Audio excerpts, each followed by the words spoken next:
March 15, 1943, Fort Bliss, Texas. Inside a sweltering canvas tent, 23-year-old Anna Hoffman stood trembling, not from fear of the medical examination itself, but from something far more terrifying. Through the thin tent walls, she could see the silhouettes of 50 American soldiers. Male prisoners waited in the processing yard just yards away, and she was about to be asked to undress. Her hands gripped the hem of her Wehrmacht auxiliary uniform, too large, borrowed from a dead soldier in Tunisia. The American doctor with the clipboard looked up. Captain James Chen, Chinese-American, Stanford-educated, strict protocol follower. Anna whispered in perfect English, her first mistake. Please, not in front of everyone. What happened in the next 4 seconds would shatter everything Nazi propaganda had taught her about the American enemy. But to understand why this moment changed her life forever, we need to go back 3 years to the day war trapped her in Germany. If you or someone you know served at Fort Bliss during World War II, let us know in the comments. The stories from that Texas camp changed thousands of lives. Anna Hoffman was born American. Texas soil, 1920. Her father, Friedrich, immigrated from Germany in 1902, built a cattle ranch 40 miles from El Paso. By 1938, Anna was 21, studying nursing in Munich, a summer program that was supposed to last 3 months. Then September 1st, 1939 happened. Hitler invaded Poland. Within a week, American embassy staff evacuated. Anna, caught mid-semester, was told to finish her program, that she would be repatriated within weeks. Those weeks became months. Months became years. By 1940, Anna was trapped. No American passport accepted. No exit visas issued. The Gestapo noticed her medical skills. They made an offer she could not refuse: work for the Wehrmacht, or we arrest your German relatives as foreign collaborators. Anna would spend the next 3 years doing something she never thought possible, serving the army that was killing American soldiers. But how did a Texas girl end up in a German uniform in North Africa? That story begins with a lie she told to survive. Tunisia. February 1942, Anna worked a field hospital 30 miles behind Rommel's front lines. Sand everywhere in the surgical instruments, the bandages, the wounds. She could taste it with every breath. The patients called her Fräulein Hoffmann. They did not know she was American. Could not know. Discovery meant execution. Every morning she woke before dawn in a canvas tent that smelled of disinfectant and blood. Wehrmacht protocol required her to salute Nazi flags, to stand for anthems praising Hitler. She did it mechanically, her mind elsewhere. Texas, her father's ranch, the breakfast table where they had eaten bacon and eggs while listening to FDR on the radio. That life seemed like a dream now. This, the wounded German soldiers, the British bombs, the constant fear, this was reality. Then came the day that changed everything. February 18th, 1942. A British pilot shot down over Tobruk. Severe burns, unconscious, brought to Anna's hospital because the POW facility was full. An SS officer gave Anna direct orders: minimal treatment only. We do not waste morphine on the enemy. She nodded, waited until he left, then spent the next 6 hours performing full burn treatment, the kind that saved lives, not just delayed death. Why did she do it?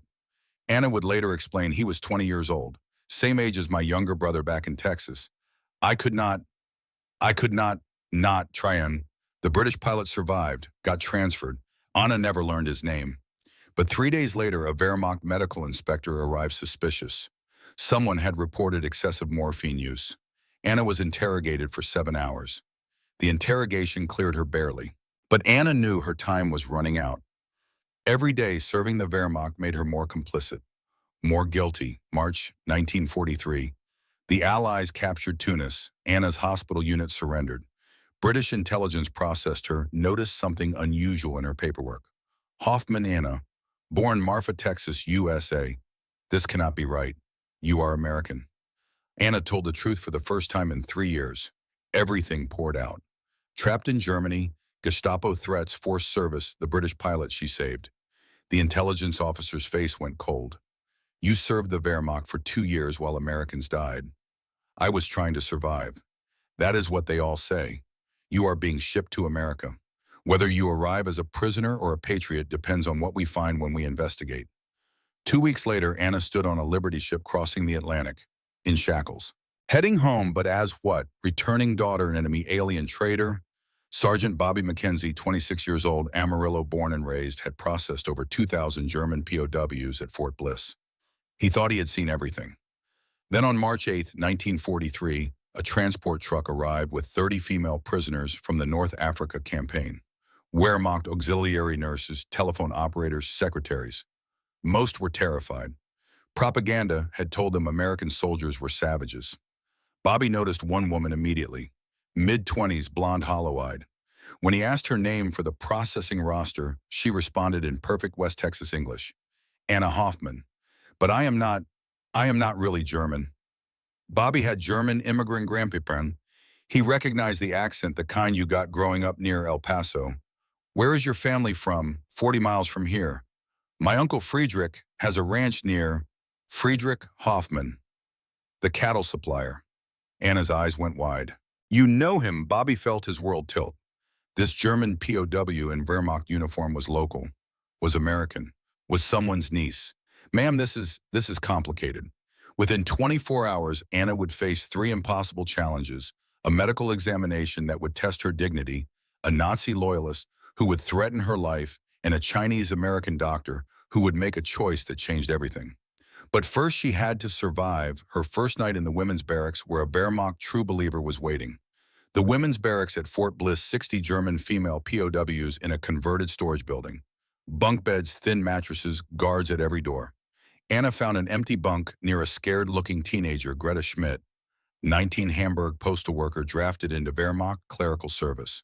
Greta whispered, "Do not take that bunk. That is Helga's row. She does not like new arrivals." Too late. Helga Reinhardt, 28, Wehrmacht Nurses Corps veteran, 5 years service, Iron Cross recipient for field hospital work during the invasion of France. Tall, rigid posture eyes that had seen too many operating tables. She stood over Anna's bunk. "You, what is your name?" "Anna Hoffman." "Service record?" "Tunisia. Field hospital." "2 years." Helga's eyes narrowed. "You are young for 2 years service. When did you volunteer?" Anna hesitated. "Fatal mistake." Helga smiled coldly. "You did not volunteer. You were forced. A coward, then. We have no use for cowards here." That first night, Helga called a barracks meeting. 40 women gathered around her bunk while American guards watched nervously from the doorway. Helga spoke in rapid German. "We are still soldiers of the Wehrmacht. These Americans cannot break us. We maintain discipline. We maintain loyalty. We wait for the Führer's inevitable victory." Some women nodded, others looked doubtful. Anna stayed silent. After the meeting, Greta explained in whispers, "Helga runs everything, decides who gets extra rations, who gets work assignments, who gets reported to American command for infractions. Cross her and your life here becomes hell." Anna had survived the Gestapo, the Afrika Korps, and the Allied invasion. But could she survive a German barracks in the middle of Texas where the enemy was not the Americans but her own people? The answer would come 48 hours later during a breakfast that changed everything. March 10, 1943, 6 in the morning. The mess hall. Anna had eaten Wehrmacht rations for 2 years. Hard bread, watery soup, occasionally meat that was more gristle than protein. Before that, German wartime rations, turnips, sawdust, extended flour, synthetic coffee that tasted like burnt wood. She had not smelled real bacon since 1938. The American mess hall hit her like a memory bomb. That scent, hickory smoked pork fat sizzling on industrial griddles. The sound crackling, popping, hissing as grease rendered. Steam rising in the cool Texas morning, carrying that smoky, salty, meaty aroma that meant home, meant Sunday mornings, meant her father flipping strips in a cast-iron skillet while her mother made biscuits. The serving soldier, a young black corporal from Louisiana, placed 3 strips on her tray. Crispy, dark brown edges, fat, rendered translucent, still sizzling. First time having real food in a while, Miss Anna could not speak, just nodded. She sat alone, lifted the first strip, bit down, crunch, salt, smoke, fat. The texture crispy outside, tender inside. The flavor exploded, rich, savory, with that particular sweetness that only properly cured bacon has. She closed her eyes. Tears came. Not from sadness, from remembering who she was. Anna Hoffman, from Texas. American. Home. Helga watched from across the mess hall, scowling. She had refused the bacon, eaten only bread and water, maintaining German dignity. Colonel Harrison, Fort Bliss camp commander, reviewed Anna's file with increasing confusion. German auxiliary nurse, captured Tunisia, born Texas, American citizenship status unclear, medical training equivalent to U.S. standards. He called Captain Chen. I am assigning you a POW assistant, Anna Hoffman, German but apparently has nursing training. Use her for basic medical screening. Chen objected. Sir, regulations prohibit POWs from. We are processing 5,000 prisoners a week, Captain. I need bodies. She is cleared medically, she has skills, she goes to your hospital. Dismissed. Meanwhile, in the women's barracks, Anna received her work assignment card. Hospital duty. Report 0600 daily to Captain Chen, Chief Medical Officer. Helga saw it, her face darkened. You are collaborating already, working directly with Americans. This is treason. Anna met her eyes. I am a nurse. They need medical help. I am helping. Helga leaned close. You help the enemy, you are the enemy. Remember that. March 11th, 6 in the morning. Camp Hospital, a converted warehouse with examination rooms, basic surgical capability, 50-bed ward. Captain James Chen, Stanford Medical Class of 1940. Top of his class. Rejected by every civilian hospital in California because of his Chinese ancestry. Joined the Army to prove patriotism. Stationed at Fort Bliss, processing POWs, not the combat medicine he had hoped for, but a duty nonetheless. He ran his hospital with precision. Protocol was everything. Emotions were irrelevant. Efficiency was paramount. Anna Hoffman reported at 5:59. Early, Chen noted that. You read English? Yes, sir. You can follow medical procedures. Yes, sir. You understand you are a prisoner, not a colleague. Yes, sir. Chen handed her a clipboard. Intake screening. Check for lice, TB symptoms, open wounds. Routine only, no advanced care without my supervision. Clear. Clear, sir. Professional. Distant. Chen treated her exactly as regulations required as POW labor, nothing more. But he noticed something in her file that caught his attention. University of Munich Medical School, 1939 to 1941. 2 years completed before service. That was unusual. Most Wehrmacht auxiliaries had basic first aid, nothing more. Anna had surgical training. Chen filed that observation away. Might be useful, might be problematic. Time would tell.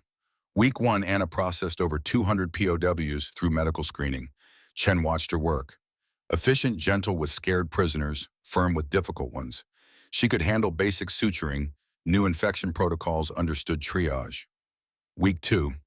A German POW arrived with severe abdominal pain. Chen diagnosed appendicitis, needed surgery immediately or patient would die. Nearest Army hospital, 3 hours. Patient would not survive transport. Chen made a decision, operate at Camp Hospital, against regulations but medically necessary. He needed a surgical assistant. Anna was the only person available with relevant training. Have you assisted with appendectomy before 6 times? Munich University Hospital, 1941. Can you maintain sterile field? Yes. Then scrub in. Now. The surgery lasted 2 hours. Anna performed perfectly.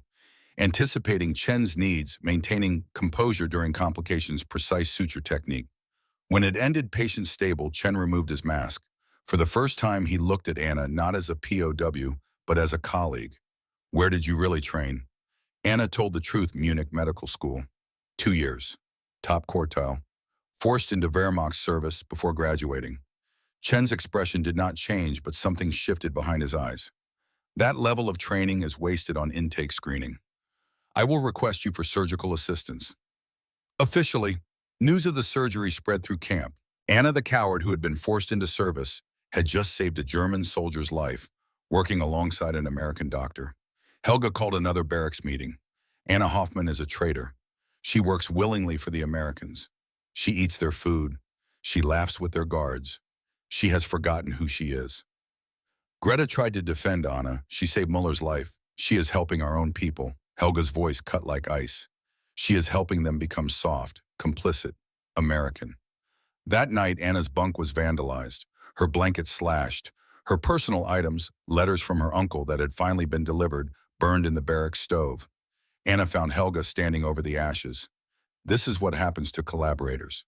Next time it will not be your letters burning. March 20th, 1943.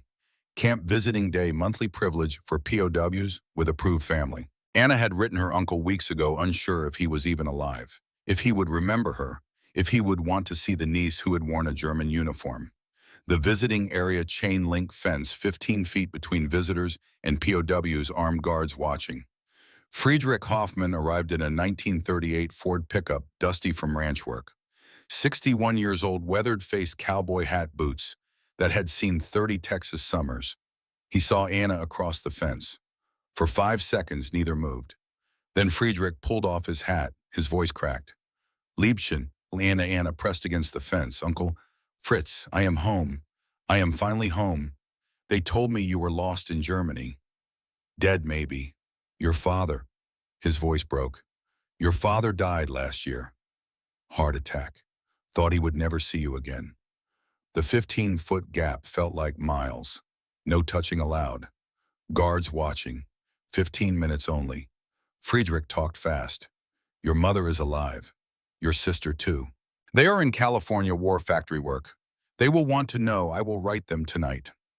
Uncle, I am in trouble. They think I am a traitor. There is going to be an investigation.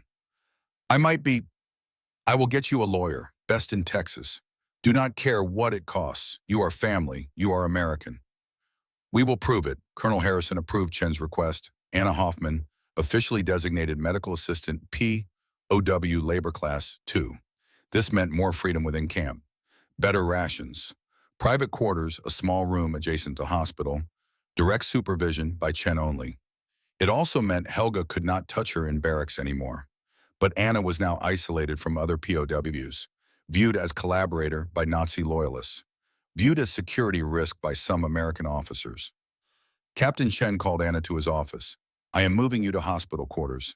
Effective immediately, you will have your own room. This is for efficiency purposes only. Medical operations require proximity. Understood. Anna understood the subtext. Chen was protecting her from Helga. Thank you, Captain. Chen remained stiff formal. Do not thank me. This is protocol. You are a resource. I am optimizing resource allocation. March 25th, Fort Bliss policy. Shady POWs required complete medical examination within 30 days of arrival.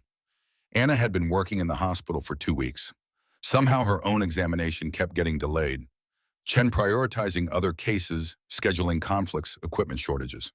But today, no more delays. Chen posted the schedule: 12 women for examination, 1,300 to 1,700 hours. Anna's name last on the list. The examination protocol was standard, same for male and female POWs. Remove outer uniform layers. Visual inspection for wounds, disease, malnutrition. Check for lice infestation. Document any medical concerns. Issue delousing powder if needed. For men, this took 4 minutes. Clinical and personal routine. For women, psychologically, it was entirely different. The examination tent canvas, thin walls, translucent in afternoon sun. Open flaps on both ends for ventilation. Located in the center of the processing yard, where 50 American soldiers worked daily, where hundreds of male POWs waited in queues. Privacy was technically maintained. Guards did not enter during examinations. But visibility was impossible to avoid. Silhouettes, shadows, the sense of being watched. Anna had watched 11 women before her go through the process. Some handled it stoically. Others shook. One cried. Nazi propaganda had prepared them for violation, for humiliation, for everything except what actually happened: professional, clinical detachment.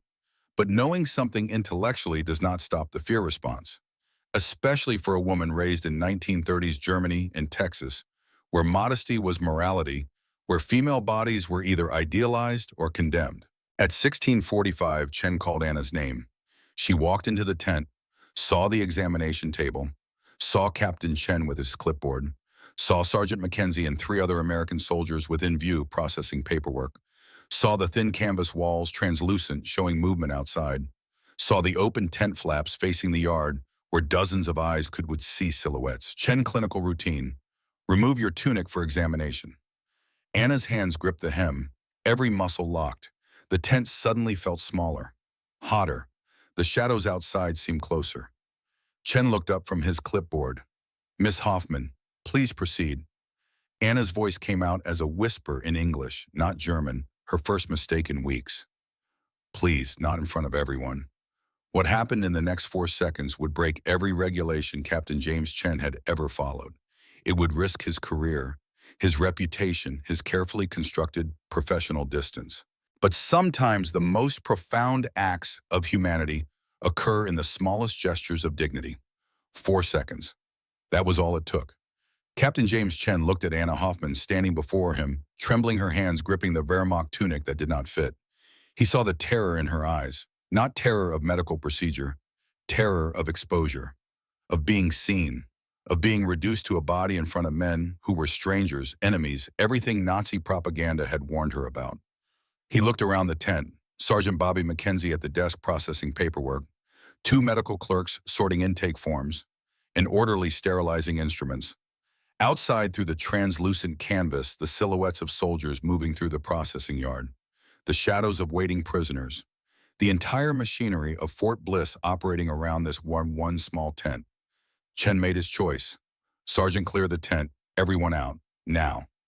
Mackenzie looked up confused. Sir, regulations require witnesses for all examinations to prevent accusations of, I said everyone out. Chen's voice carried an authority that surprised even himself. The kind of voice that came not from rank, but from absolute moral certainty. Mackenzie stood. But Captain, the protocol clearly states, Sergeant Mackenzie. Chen turned to face him directly. This woman has asked for privacy. We are going to give it to her. Exit the tent. Face the processing yard. Turn your backs, all of you. That is a direct order. For 3 seconds, nobody moved. Then Mackenzie nodded. Yes, sir. He walked out. The clerks followed. The orderly hesitated, then left. Chen called after them. Anyone who turns around before I give the all clear will face disciplinary action. Understood. Understood. Sir, Chen turned back to Anna. The tent was empty now except for them. He walked to both open flaps, closed them. The canvas walls still glowed translucent in the afternoon sun, but the direct sight lines were blocked. He returned to his position by the examination table, clipboard in hand, posture professional. Miss Hoffman, you may proceed with the examination. I will maintain medical protocol throughout. This will take approximately 3 minutes. Your dignity will be preserved. Anna's hands were shaking so badly she could barely unbutton her tunic. Chen looked away, giving her space, pretending to review his clipboard notes. She removed the outer layer. The examination was clinical, professional, efficient. Chen documented what regulations required: no signs of malnutrition, no evidence of disease, no lice infestation. Medical clearance approved. It took 2 minutes and 40 seconds. When Anna had dressed again, Chen opened the tent flaps, called the soldiers back in. Mackenzie returned first. Sir, is the examination complete? Complete. Miss Hoffman is cleared for continued camp duty. Process the next scheduled examination. Anna walked past the American soldiers, past the waiting prisoners, back toward the hospital quarters. Her legs felt weak, her hands still trembled. But something fundamental had shifted inside her. They told us you were animals. They told us you would humiliate us, violate us, destroy us. They lied. That night in her small room adjacent to the hospital, Anna sat on the narrow bed and cried. Not from fear, not from shame, from the complete collapse of everything she had believed for 3 years. The enemy had shown her more dignity than her own side ever had.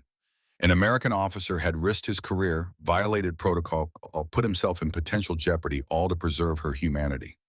She thought about the British pilot she had saved in Tunisia, how the SS officer had called it weakness, how Nazi ideology measured worth only in strength, dominance, the will to power. And here in a Texas POW camp, an American doctor had demonstrated something the Third Reich could never understand: that strength included gentleness, that power included restraint, that authority included compassion.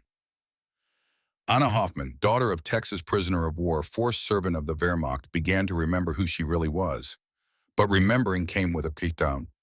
Because across the camp in the women's barracks, Helga Reinhardt had heard about the medical tent incident, and she was planning her response.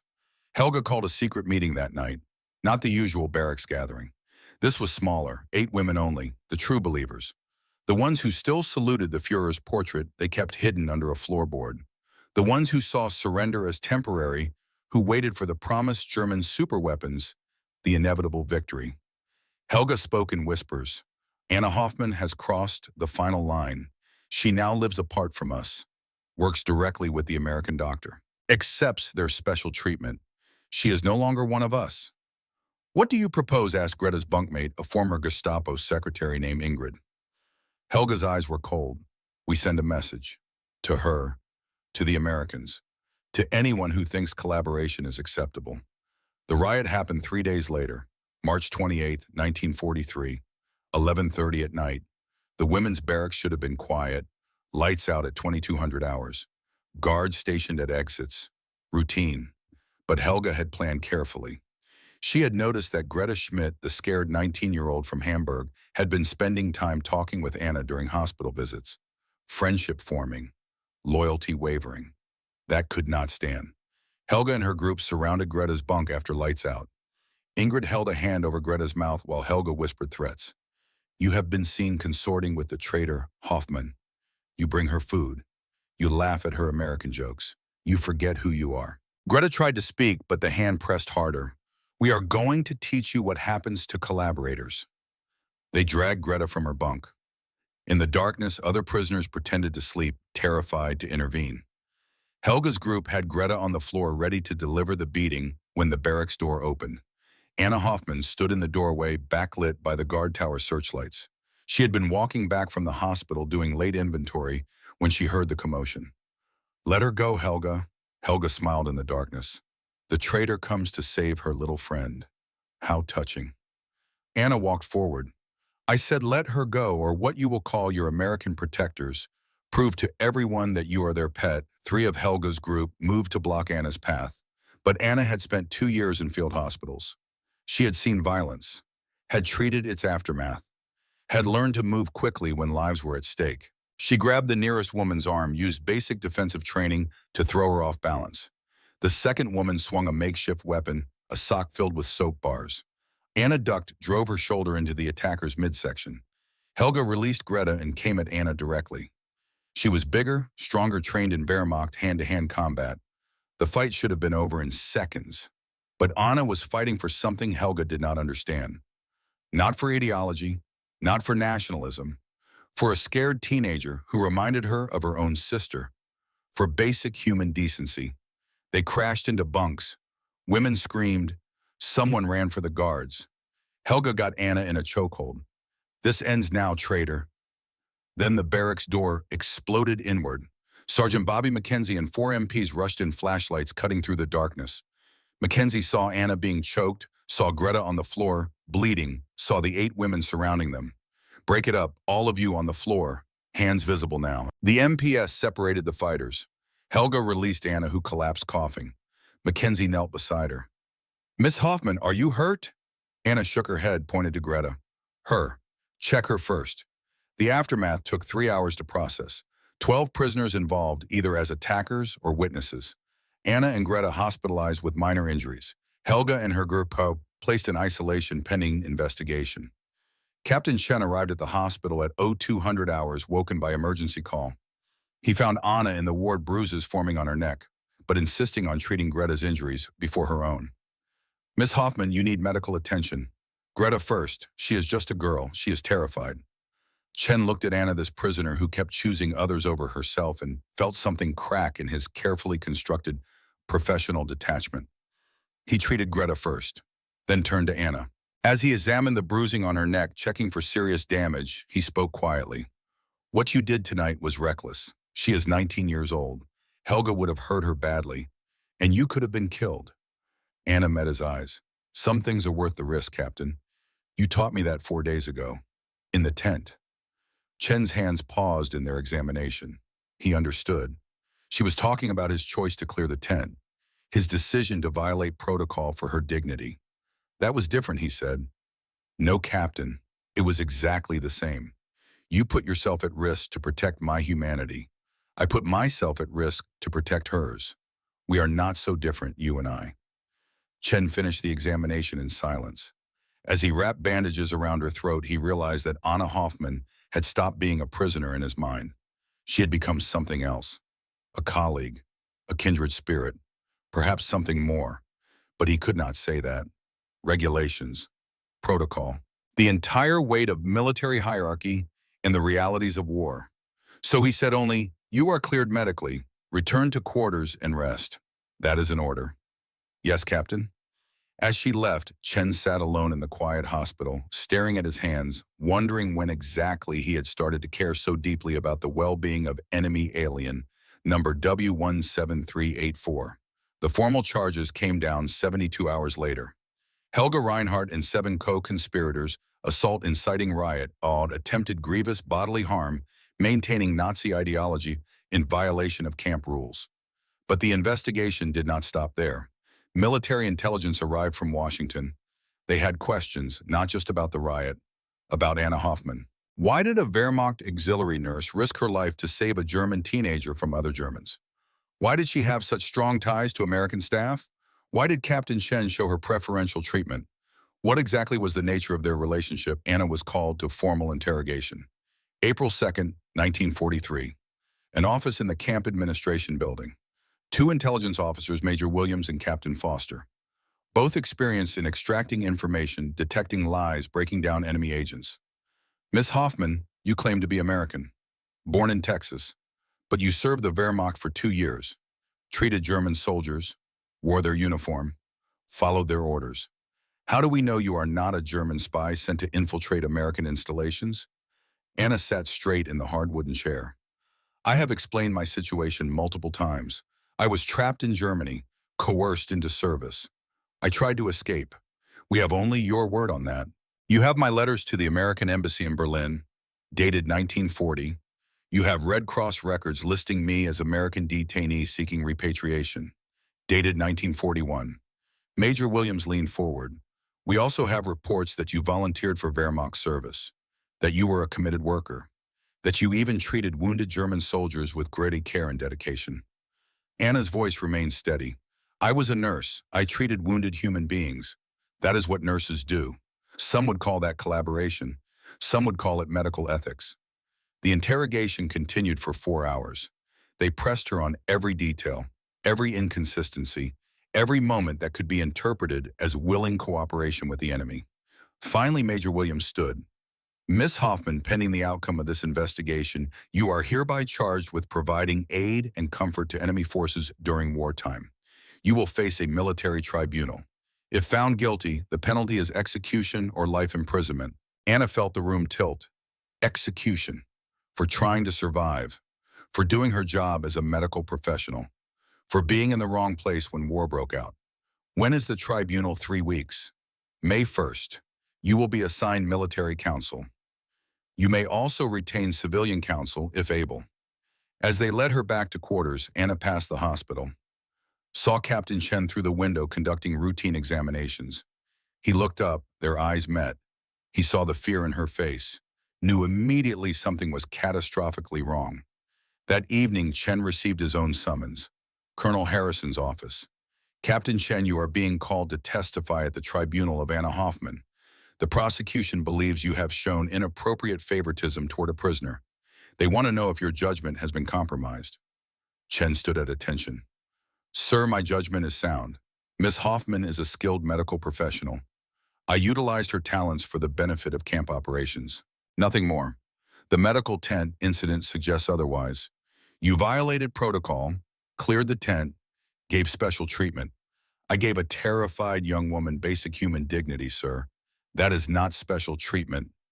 That is decency. Colonel Harrison sighed.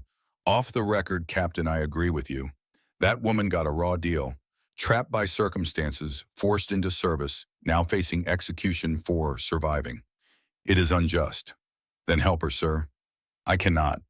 This comes from above my pay grade. Washington wants a show trial.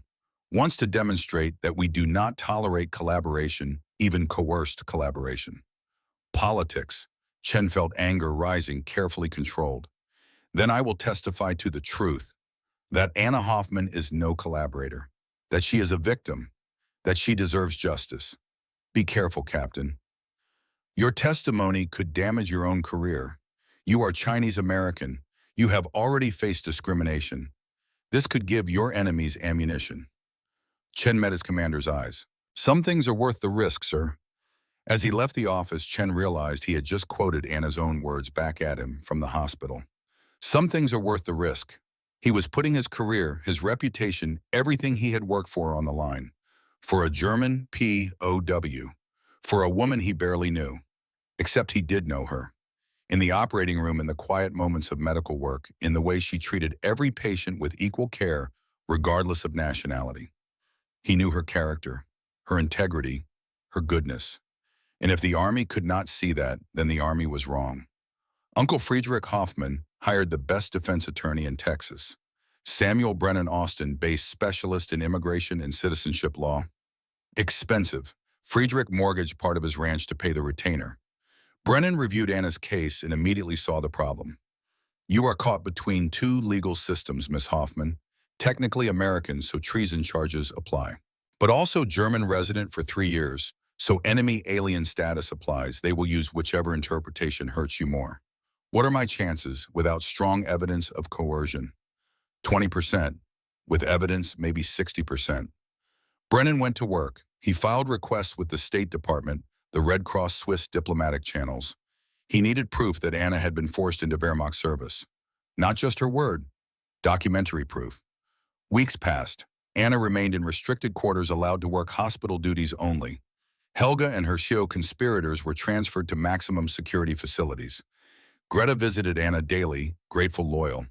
Then April 20th, Brennan received a package from Switzerland, forwarded through resistance contacts, inside copies of Gestapo files, on Anna Hoffman. The files documented everything. Her attempts to leave Germany in 1940, her capture at the Swiss border, her interrogation, the threats made against her family, her forced enrollment in Wehrmacht auxiliary service, her classification as politically unreliable, the surveillance reports noting her reluctance, her lack of ideological commitment. It was all there. Proof of coercion. Proof she had been a prisoner long before the Allies captured her. Brennan smiled for the first time in weeks. This changes everything. May 1st, 1943. The tribunal convened in a converted classroom at Fort Bliss. 3 presiding officers, 2 colonels, and a brigadier general. Prosecution team, 2 JAG lawyers. Defense, Samuel Brennan. The small room was packed with observers. Military personnel, camp staff, even some reporters from El Paso newspapers. This was a significant case. American citizen accused of treason. First of its kind from the European theater. Anna sat at the defense table in a borrowed civilian dress, no longer in Wehrmacht uniform. Her hands folded in her lap. Her Uncle Friedrich in the gallery praying silently. The prosecution presented first. They built their case methodically. Wehrmacht service records showing 2 years active duty. Photographs of Anna in German uniform. Medical records of German soldiers she had treated. Testimony from captured Wehrmacht officers confirming her competent, dedicated service. The lead prosecutor summarized Miss Hoffman wore enemy uniform, followed enemy orders, treated enemy wounded while Americans died on battlefields. Under any reasonable interpretation, these actions constitute providing aid and comfort to the enemy during wartime. That is the legal definition of treason. Then came the defense. Brennan called his first witness, Captain James Chen. Chen took the stand, was sworn in. Brennan began gently. Captain Chen, how would you characterize Anna Hoffman's medical abilities? Exceptional, university-level training, surgical competence, professional ethics. Professional ethics. Explain what you mean. Chen looked directly at the tribunal panel. Miss Hoffman treats every patient with equal care. German-American, it makes no difference to her. She sees wounded human beings who need help. That is medical ethics at its purest form. The prosecution cross-examined. Captain, is it not true that you gave Miss Hoffman special treatment? Private quarters, better rations? Preferential duty assignments? Chen's voice remained steady. I gave her appropriate accommodations for her skill level. She is a trained medical professional. I utilized her accordingly. You also violated protocol during her medical examination, cleared the tent, gave her privacy no other prisoner received. Why? Because she asked for it. Chen's eyes did not waver. Because she was terrified. Because I could see that forcing her through that examination in front of dozens of men would be cruel. So I chose decency over protocol. And you do not see that as compromising your judgment. I see it as preserving my humanity. Sir, the courtroom went silent. Chen had just admitted on the record that he had allowed personal feelings to override regulations. It could end his career, but he did not care, because Anna Hoffman was looking at him from the defense table with tears in her eyes, understanding the sacrifice he was making. The prosecution tried to recover. Captain Chen, are you personally involved with the defendant, romantically or otherwise? No, sir. Then why take such risks for her? Chen paused, chose his words carefully. Because I have faced discrimination my entire career. I know what it means to be judged, not by character, but by circumstance. Miss Hoffman is being punished for the accident of where she was when war broke out. That is unjust. If this tribunal cannot see that, then I will say it plainly, this is wrong. The prosecutors had no further questions. Next witness, Friedrich Hoffmann. Anna's uncle testified to her character, her American upbringing, her love of country, the letters she had sent begging for help for escape for any way home. Then Brennan presented the Gestapo files. The tribunal reviewed them in silence. Page after page of German documentation proving Anna had been coerced, threatened, forced into service against her will. The lead prosecutor tried to discredit the documents. How do we know these are authentic? They could be forged. Brennan had anticipated this. I have authentication from Swiss diplomatic sources, cross-referenced with Red Cross records.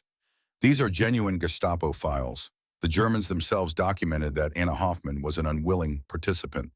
The tribunal called for recess to review the evidence. 2 hours passed. Anna waited in an anteroom with her uncle and Brennan, trying not to hope, trying not to despair. Captain Chen found her there. The guards allowed him 5 minutes. Miss Hoffman, regardless of the outcome, I want you to know something. She looked up at him, this man who had risked everything for her dignity. You are one of the finest people I have ever known. Your courage, your compassion, your integrity, they represent the best of what it means to be human. Whatever this tribunal decides, that truth does not change. Anna stood, took his hand. Captain Chen, you saved me, not just in that tent. In every moment you chose to see me as a person rather than a problem. I will never forget that. They stood there, hands clasped, two people from different worlds who had found unexpected connection in the chaos of war. Then the guards called them back. The tribunal had reached a verdict. The 3 officers entered. Everyone rose. The brigadier general spoke. In the matter of the United States versus Anna Hoffman, this tribunal has carefully reviewed all evidence and testimony. We find as follows. The charge of treason requires willing provision of aid and comfort to enemy forces. The evidence presented, specifically, the Gestapo documentation, proves beyond reasonable doubt that Miss Hoffman's service was coerced under threat of imprisonment and harm to family members. Therefore, on the charge of treason, we find the defendant not guilty. Anna's knees went weak. Friedrich caught her arm. However, the general continued, Miss Hoffman did fail to report to American authorities upon return to United States soil. This represents a violation of citizenship obligations during wartime. On this charge, we find the defendant guilty. Sentence time served approximately 8 weeks detention at Fort Bliss. 5 years probation. Required loyalty oath. Status reclassified from enemy alien to supervised American citizen. Miss Hoffman will remain in El Paso area, report monthly to authorities, and may not travel without permission until probation ends. The general looked directly at Anna. Miss Hoffman, you have been cleared of the most serious charges. You are free to rebuild your life. Use this second chance wisely. Court dismissed. Anna sat in stunned silence as the room emptied. Not guilty of treason, free, alive. Her uncle embraced her, crying. Friedrich never cried. Brennan shook her hand, professional satisfaction evident. We did it, Miss Hoffman. You get to go home. Home. Anna had not had a home in almost 4 years. She looked around for Captain Chen, but he had already left. Duty called. Regulations. Protocol. But as she walked out of that courtroom into the bright Texas sun, Anna knew something had fundamentally changed. She was no longer Anna Hoffman, the prisoner. She was Anna Hoffman, the American, the nurse, the survivor. And somewhere in this camp, a Chinese-American doctor who had shown her dignity when she had nothing else was continuing his work, saving lives, proving his own worth in a country that still questioned it. They would see each other again, in the hospital, in passing. in the careful professional distance that regulations required. But both of them knew some connections transcend circumstance. Some moments of humanity echo forever. And in a Texas POW camp in the spring of 1943, two people had found in each other proof that kindness survives even when the world descends into madness. May 1943. Anna Hoffman walked out of Fort Bliss a free woman for the first time in 4 years. Not entirely free. Probation meant check-ins, restrictions, monthly reports to authorities. But compared to what she had endured, compared to the alternative, it felt like resurrection. Uncle Friedrich drove her to his ranch in the 1938 Ford pickup, dust trails rising behind them on the El Paso highway. The Texas landscape spread out in every direction, scrub brush, distant mountains, sky so vast it hurt to look at. Anna had forgotten how much space America had, how much room to breathe. The ranch house stood where she remembered it. Adobe and wood wraparound porch windmill, spinning lazily in the afternoon breeze. Home. Friedrich helped her inside. The smell hit her immediately: leather, coffee, wood smoke, the particular scent of a place lived in and loved, her father's house, except her father was gone now. Dead while she was trapped in Germany wearing enemy uniform, unable to say goodbye. She stood in the kitchen where she had eaten breakfast as a child, where her mother had made biscuits, where Sunday mornings meant bacon and eggs, and the radio playing big band music. Uncle Fritz noticed her tears. I kept it the way he left it. Thought maybe if you came home, you would want it this way. Anna touched the kitchen table, the same one from her childhood. Solid oak scarred from decades of use. Real. Permanent. Everything she had lost and found again. That evening, Friedrich organized a small gathering. Not a party. Anna was not ready for celebration. Just family friends, ranch hands, people who had known her as a girl and wanted to welcome her home. They set up outside on the porch as the sun descended toward the western mountains. Long tables covered in checkered cloth.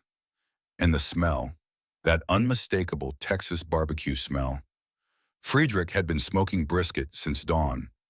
Mesquite wood, low and slow, the way his father had taught him, the way Texans had been doing it for generations. The meat had been cooking for 14 hours, fat, rendering smoke penetrating every fiber, creating that dark mahogany bark on the outside, while the inside stayed tender and pink.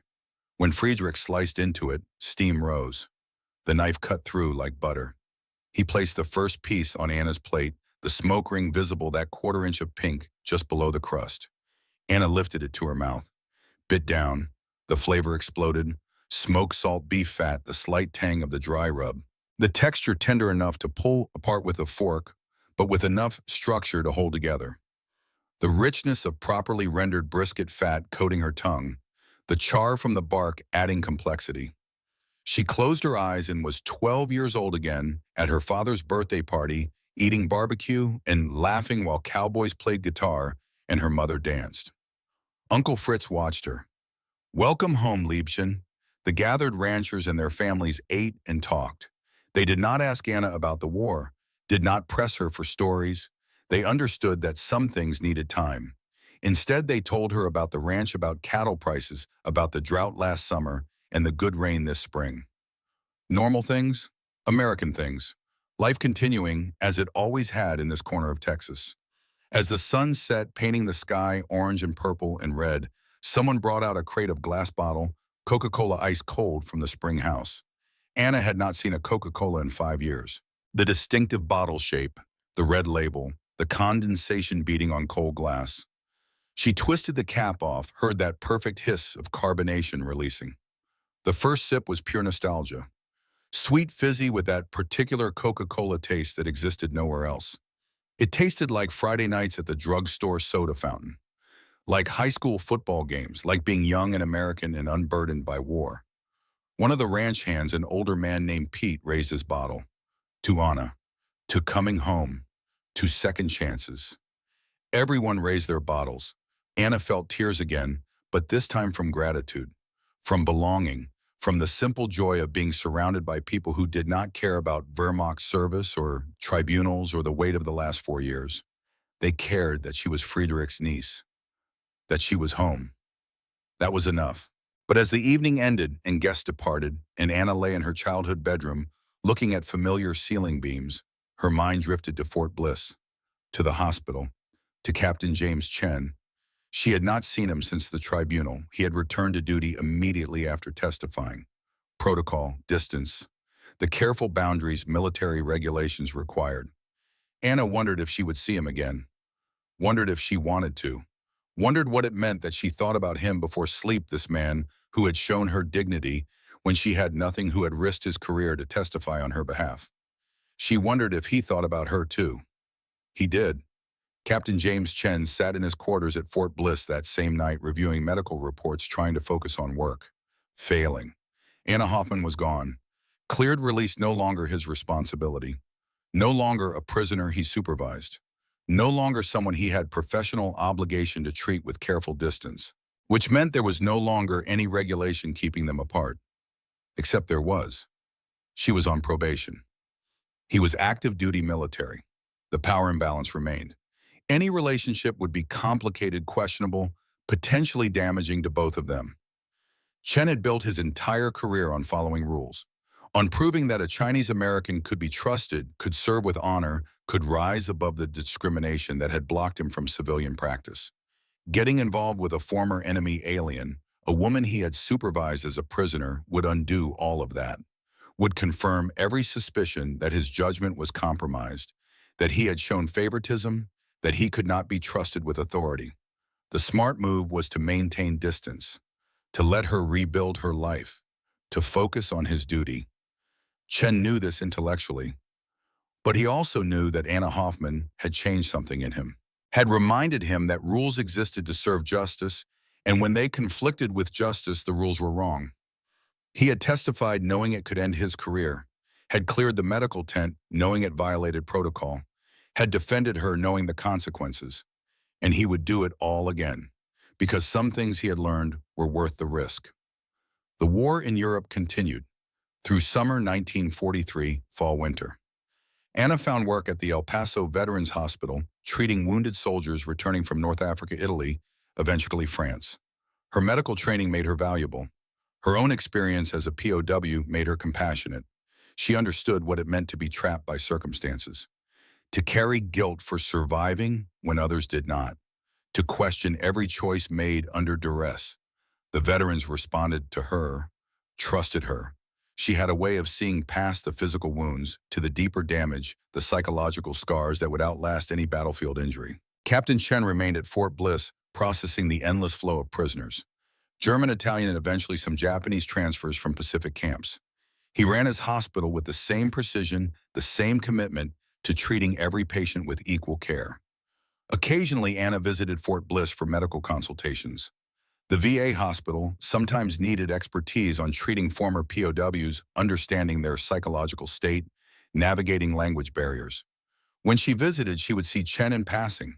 Hallways, parking lots, the commissary. They would nod, exchange professional courtesies, nothing more.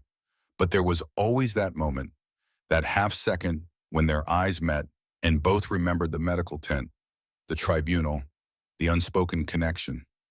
Then they would move on. Duty called, life continued. By spring 1945, everyone knew the war in Europe was ending. Soviet forces had taken Berlin. Hitler was dead. The Wehrmacht was collapsing. It was only a matter of time. May 8, 1945, VE Day. Victory in Europe. El Paso celebrated. Parades, parties, church bells ringing. The war that had consumed 6 years and millions of lives was over, at least on one front. Anna watched from Uncle Friedrich's ranch, conflicted. Relief that the killing had stopped. Grief for Germany, the country of her ancestors now destroyed. Worry about her mother and sister in California, her extended family in what remained of German cities. Uncle Fritz found her on the porch at sunset. You can feel two things at once, you know. Happy the war is over. Wish about the parent. I keep thinking about the soldiers I treated. German boys who believed in something that turned out to be monstrous. American boys who died stopping them. All of them just boys. Friedrich sat beside her. War does that. Turns complicated people into simple categories. Enemy, ally, good, evil. But you know better. You have seen both sides. That night, unable to sleep, Anna drove into El Paso. She found herself at Fort Bliss. The gates were open for VE Day celebrations. Soldiers and civilians mixing, everyone too joyful to worry about security protocols. She walked through the camp to the hospital, saw light in Chen's office window. She knocked. "Come in." Chen looked up from paperwork, saw Anna. For a moment, neither spoke. "I am sorry," she said. "I should not be here. I did not want to be alone tonight." Chen stood. "Neither did I." They stood there in the small office, the sounds of distant celebration filtering through walls, and for the first time since the tribunal, they were truly alone together, without professional obligation or legal complication between them. "The war is over," Anna said, "in Europe. Pacific continues. Will you stay in the army?" Chen had been asking himself the same question for months. "I do not know. My enlistment ends in 3 months. I could request discharge. Return to California. Try again for civilian practice. And if they reject you again, then I will know I tried." Anna took a step closer. "Captain Chen, I need to tell you something. What you did for me in the tent at the tribunal, it saved my life. Not just legally, it saved who I am. It reminded me that goodness exists even in terrible circumstances." Chen wanted to close the distance between them, wanted to take her hand, wanted to say that she had done the same for him, had reminded him that following conscience mattered more than following orders. But he could not. Military regulations still applied. He was still an officer. The power imbalance remained. "Miss Hoffman, why, Anna, please, just Anna, Anna." He said her name carefully like it meant something. "You should go. This is complicated, I know. If anyone saw us here alone, they would make assumptions. Let them." Chen shook his head. "You are rebuilding your life. You have probation to complete, a future to build. I will not jeopardize that." "What about your future?" "My future is," Chen paused, "is uncertain. The army may not want me after the war. Civilian hospitals still will not hire Chinese doctors in most places. I do not know where I belong anymore." Anna understood that feeling, the sense of being caught between worlds. Too American for Germany, too German for some Americans, never quite fitting anywhere completely. "Maybe belonging is not about places," she said quietly. "Maybe it is about people, about finding someone who sees you as you really are."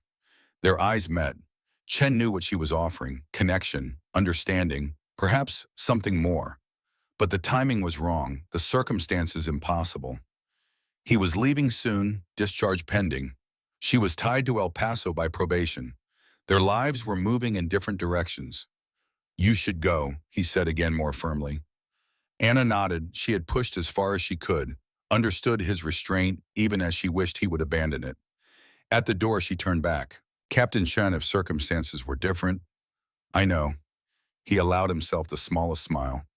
"I know." She left. Chen sat in the quiet office long after midnight, listening to celebrations die down, wondering if he had just made the biggest mistake of his life. June 1945.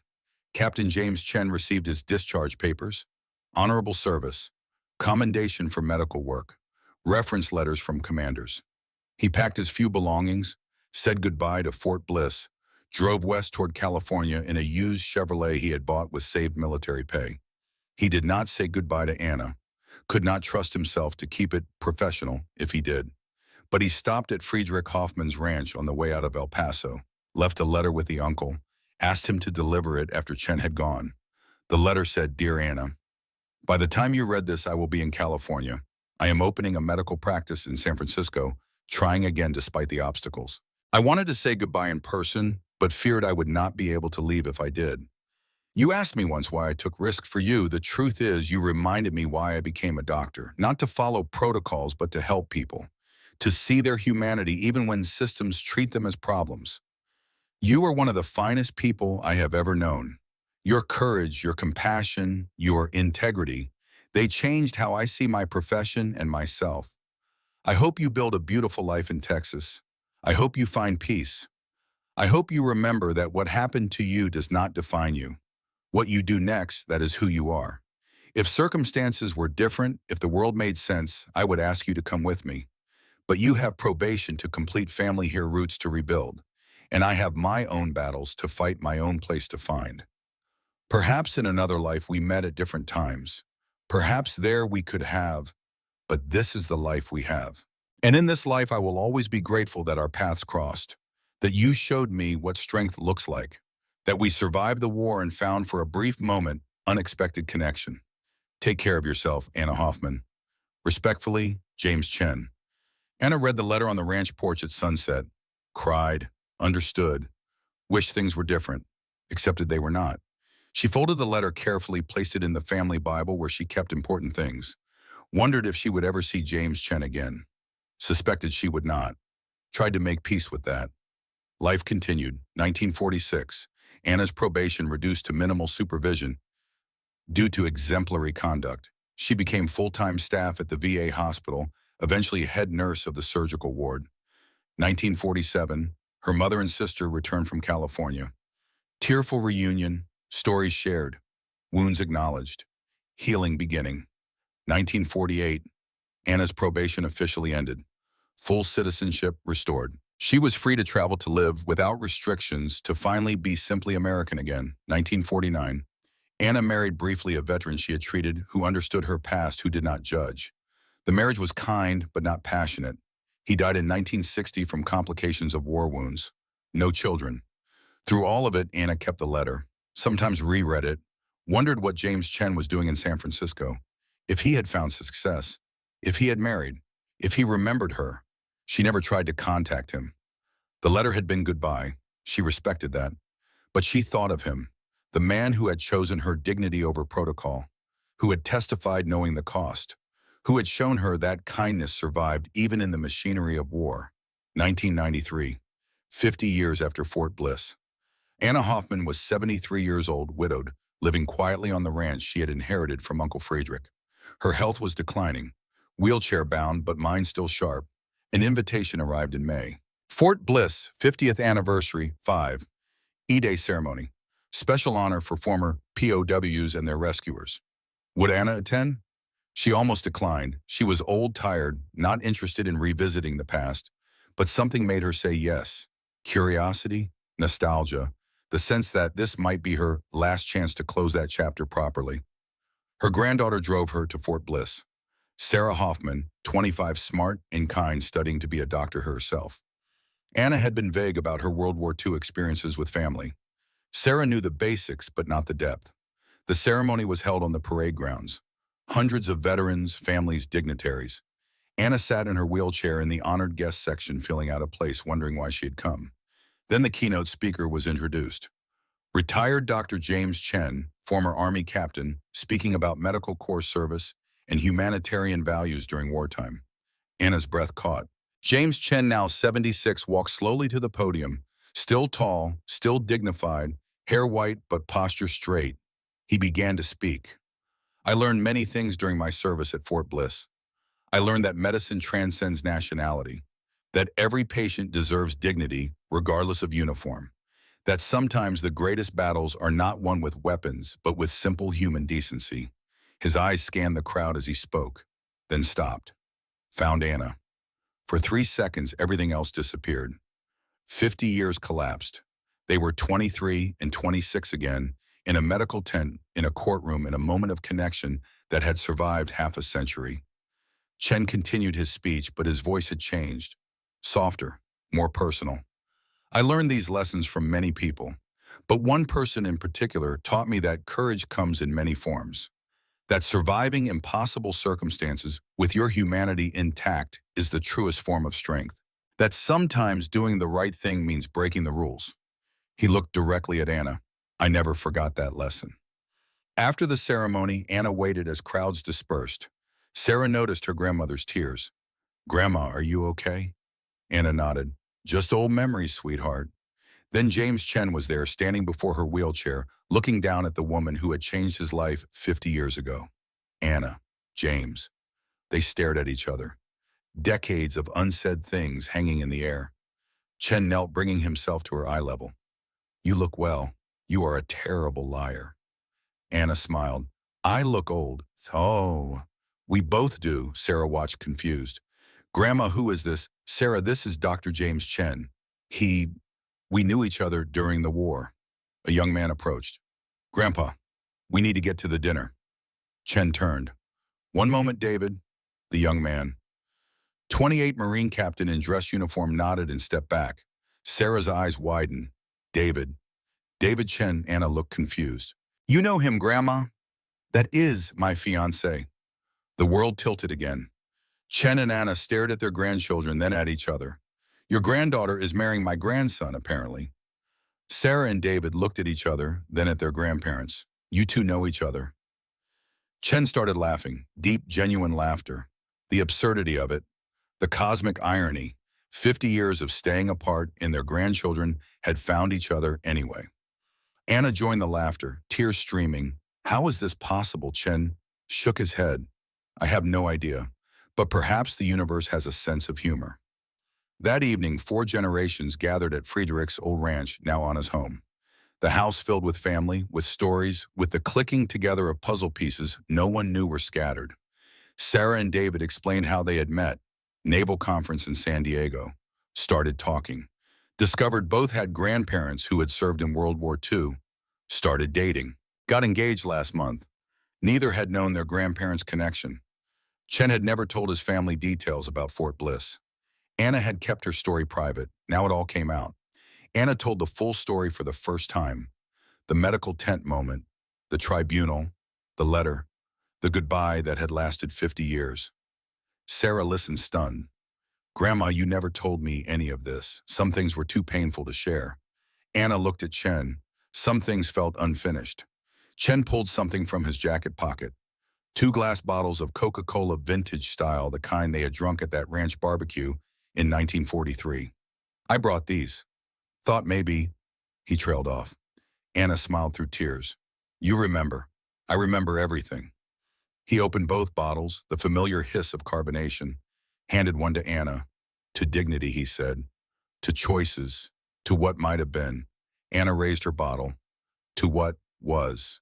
To what we survived. To finding each other again, even if it took 50 years. They drank. The taste was the same. Sweet, fizzy, pure nostalgia. Sarah asked the question everyone was thinking. Did you love him? Grandma Anna looked at James Chen, this man, who had seen her at her most vulnerable and chosen kindness, who had testified knowing the cost, who had let her go because it was right. I loved what he represented, she said carefully. Proof that humanity survives even in war, that dignity matters more than protocol, that some people choose courage over convenience. Chen added quietly, I admired her more than any soldier I ever served with. Her strength, her compassion, her refusal to let circumstances destroy her goodness. But Sarah pressed, did you love each other? Anna and Chen looked at each other. 50 years of unspoken truth between them. Yes, Anna said simply. Yes, we did. Chen took her hand. Still do, I suspect. The room went quiet. Sarah started crying. David put his arm around her. Chen continued. We were wrong people, wrong time, wrong circumstances. But the feeling was real, and apparently the universe decided to give us another chance. Through you two, he looked at his grandson and Anna's granddaughter.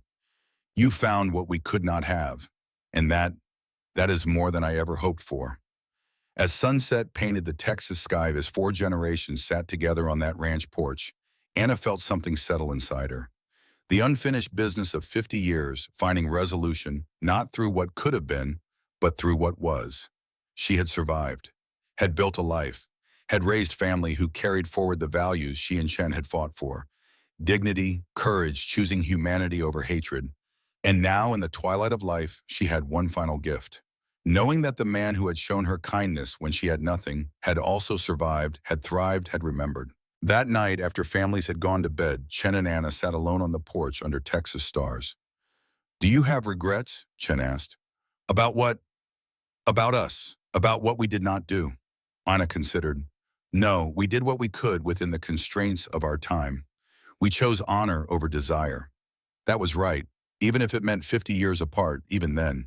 She squeezed his hand. Because look what came from it. Sarah and David, a new generation who does not carry our wounds, who can love freely.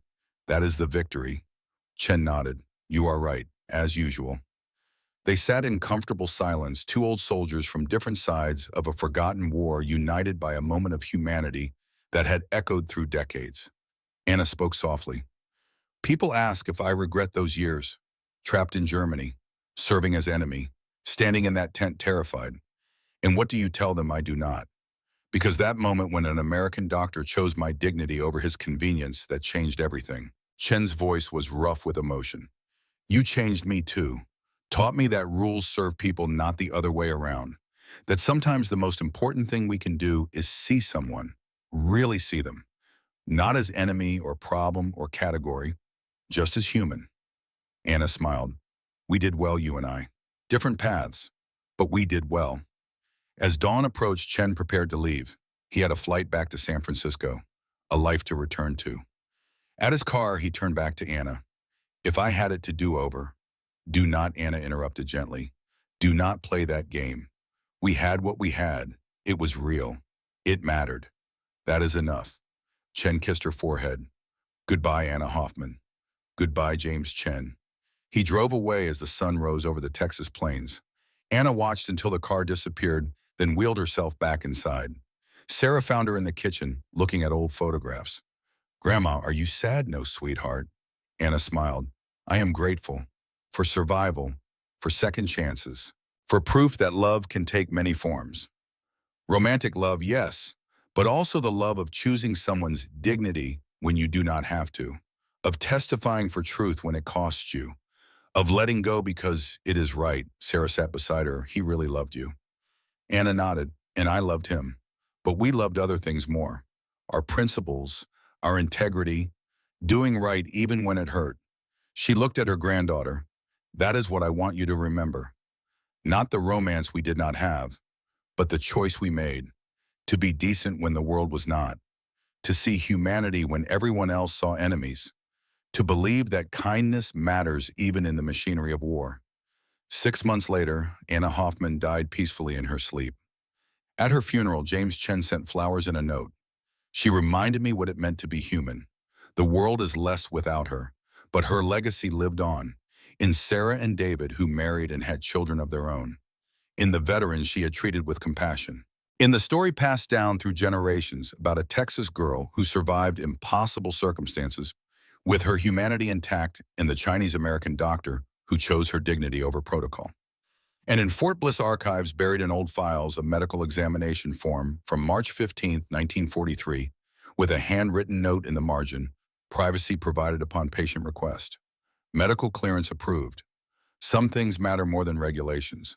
Signed Captain James Chen. Proof that 50 years before anyone knew the ending, two people had written the beginning. A story not of romance, but of something deeper. The choice to be kind when kindness was dangerous. To be human when humanity seemed lost. That choice echoed, still echoes, will always echo, because some moments, some decisions, some acts of simple decency transcend time and circumstance and become something larger than themselves. They become proof that even in our darkest hours, we can choose light. Even in war, we can choose peace. Even when the world tells us to hate, we can choose to see. Please, she had said, not in front of everyone. And an American doctor who could have ignored her, who could have followed protocol, who had every reason to treat her as enemy, chose instead to see a terrified young woman who deserved dignity. That choice saved her life. That choice changed his life. That choice 50 years later brought two families together. That choice proved that kindness is never wasted, that humanity always matters, that we are never just our circumstances. We are our choices. And James Chen and Anna Hoffman, in a canvas tent in Texas in 1943, chose well.